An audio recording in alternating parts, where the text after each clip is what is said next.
अस्सलाम वालेकुम। जैसा कि हम सब लोग रमज़ानुल मुबारक का बेसब्री से इंतज़ार कर रहे हैं, as being the dental consultant आज मैं आप लोगों से डेंटल हेल्थ के हवाले से बात करूंगी कि कौन कौन से डेंटल हेल्थ से रिलेटेड चैलेंजेस हैं जिनका सामना रमज़ानुल मुबारक में हमें करना पड़ता है।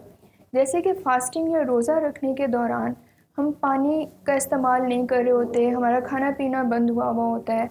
सो डिहाइड्रेशन की वजह से या पानी कम पीने की वजह से बहुत सारे डेंटल इश्यूज़ जो हैं वो रमज़ानुल मुबारक के अरसे में हाईलाइट हो जाते हैं। सो हम बात करेंगे कि कौन कौन से डेंटल इश्यूज़ रमज़ानुल मुबारक में हम इनकाउंटर करते हैं, उन प्रॉब्लम्स की वजूहात क्या है और उन प्रॉब्लम्स को हम कैसे ट्रीट कर सकते हैं या उसको अवॉइड करने के क्या तरीक़ाकार हैं।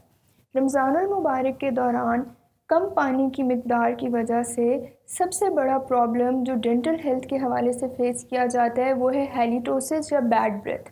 इसके अलावा मसूड़ों की इन्फेक्शन जिसको जिंजवाइटिस कहते हैं, मसूड़ों से खून आना, ठंडा गर्म ज़्यादा लगना या डेंटल केरीज, डेंटल डिके या दांतों में कीड़ा लगने की वजह से दांत में होने वाला जो दर्द है, ये तमाम वो मसाइल हैं जो कि रमज़ानुल मुबारक में patients of and on face कर रहे होते हैं और वो ऑब्वियस सी बात है अपने रोज़ा के दौरान इन चीज़ों से बहुत ज़्यादा इन्वॉय हो रहे होते हैं।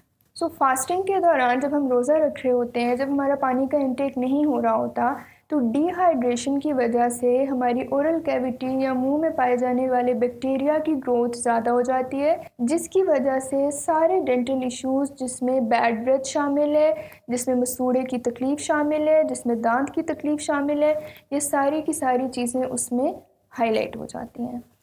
अब हम डिस्कस करेंगे कि हमने अपने डेंटल इश्यूज़ को रमज़ानुल मुबारक में किस तरह अवॉइड करना है, हमने उनको कैसे होने से रोकना है। जैसे मैं अपने तमाम पेशेंट्स को हमेशा एडवाइस करती हूँ कि टूथब्रश आपने दिन में 2 दफ़ा करना है, रात को सोने से पहले और सुबह नाश्ते के बाद। इसी तरह से रमज़ानुल मुबारक में आपने ब्रश कैसे करना है, 2 दफ़ा करना है, रात को सोने से पहले और सहरी के बाद आपने ब्रश करना है। 2 दफ़ा ब्रशिंग के साथ आपने माउथ वॉश का भी रेगुलर इस्तेमाल करना है। माउथ वॉश के अलावा फ्लॉसिंग, डेंटल फ्लॉस एक बहुत अच्छा तरीक़ाकार है जिससे हम अपने दांतों के दरमियान फंसने वाले खाने के ज़रात को यानी कि फूड इम्पैक्शन को घर में ही रिमूव कर सकते हैं। जो सबसे इम्पॉर्टेंट मैसेज है वो ये है कि अपने पानी के इंटेक को ज़्यादा से ज़्यादा रखें, ख़ुद को डिहाइड्रेटेड होने से रोकें। अगर आप अपना हाइड्रेशन स्टेटस या वाटर लेवल बॉडी में अच्छा मेंटेन करेंगे तो ना सिर्फ आप अपने डेंटल हेल्थ को इम्प्रूव कर सकेंगे और डेंटल इश्यूज़ को अवॉइड कर सकेंगे, बल्कि आपकी बॉडी की ओवरऑल हेल्थ भी बहुत अच्छी रहेगी।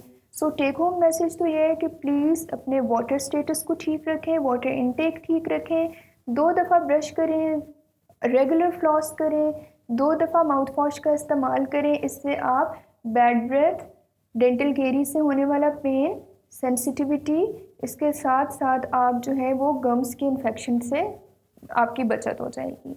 बहुत सारे पेशेंट्स को ये प्रॉब्लम होता है जिन्होंने क्राउन्स पहने हुए होते हैं कि ड्यूरिंग च्यूइंग अगर वो कोई खजूर खा रहे हैं या कोई ऐसी चीज़ खा रहे हैं तो काफ़ी पेशेंट्स के क्राउन्स जो हैं वो उतर जाते हैं और उनको काफ़ी ज़्यादा उसकी वजह से पैनिक में आ जाते हैं या परेशानी का सामना करना पड़ता है। इस चीज़ के लिए मैं एडवाइस करूँगी कि जितना जल्दी हो सके अपने डेंटिस्ट को विज़िट करें। बहुत सारे लोग डेंटल ट्रीटमेंट्स को ड्यूरिंग रमज़ानुल मुबारक इस वजह से अवॉइड कर रहे होते हैं कि डे टाइम में वो ये समझते हैं कि वो डेंटिस्ट के पास आएंगे तो उनका रोज़ा टूट जाएगा या वो कोई डेंटल प्रोसीजर नहीं ले सकते। आज हम इस कन्फ्यूजन को क्लियर करते हैं। एक तो बात यह है कि डेंटल ट्रीटमेंट में कोई ऐसा ट्रीटमेंट जिससे ऐसा हो कि आपके पानी को स्वॉलो करने के चांसेस हों, या अगर पेशेंट ट्रीटमेंट के दौरान पानी को स्वॉलो कर लेता है तो सिर्फ उस केस में रोज़ा जो है वो ब्रेक होता है आपका फास्ट या रोज़ा टूट जाता है। कोई भी लोकल एनेस्थीसिया का इंजेक्शन देने से रोज़ा टूटता नहीं है। इसकी वजह यह है कि कोई भी हम इंट्रामस्कुलर इंजेक्शन, इंट्रावीनस इंजेक्शन या सबक्यूटेनियस इंजेक्शंस जो लगा रहे होते हैं वो डेफिनेट सी बात है वह स्टमक के अंदर पैसेज नहीं होता, तो ऑब्वियस सी बात है, एक बहुत समझने वाली बात है कि उससे रोज़ा कैसे ब्रेक हो सकता है। हाँ, कोई भी ऐसा सब्स्टिट्यूट जो आपको ड्रिप या इंजेक्शन के थ्रू दिया जाए, और वो कोई विटामिन हो या कोई ऐसा फूड सब्स्टिट्यूट हो जो कि आप खाने या पानी के नमुल बदल के तौर पर आपको दिया जाए, उससे रोज़ा ज़रूर ब्रेक होता है। सो ये एक बहुत इम्पॉर्टेंट टॉपिक है कि लोग बहुत ज़्यादा अपनी डेंटल हेल्थ को लेकर बहुत सारी तकलीफ़ का सामना कर रहे होते हैं, और सिर्फ वो अवॉइड कर रहे होते हैं डेंटिस्ट के पास आने से कि ये ना हो कि हमें इंजेक्शन दिया जाए या हमारे गम से ब्लीडिंग होगी तो रोज़ा टूट जाएगा। ऐसा बिल्कुल कुछ नहीं होता। इसके अलावा बहुत सारे क्लिनिक्स में पोस्ट इफ्तार डेंटल सर्विसेज प्रोवाइड की जाती हैं। Same is true for Rahman medical centre. यहाँ पे हम पोस्ट इफ्तार सारे के सारे डेंटल ट्रीटमेंट्स आपको प्रोवाइड कर रहे हैं। So if you are facing any sort of dental issues during रमज़ानुल मुबारक, feel free to contact us. We are always here to help you guys throughout the year. मिलते हैं नेक्स्ट सेशन में, तब तक के लिए अल्लाह हाफ़िज़।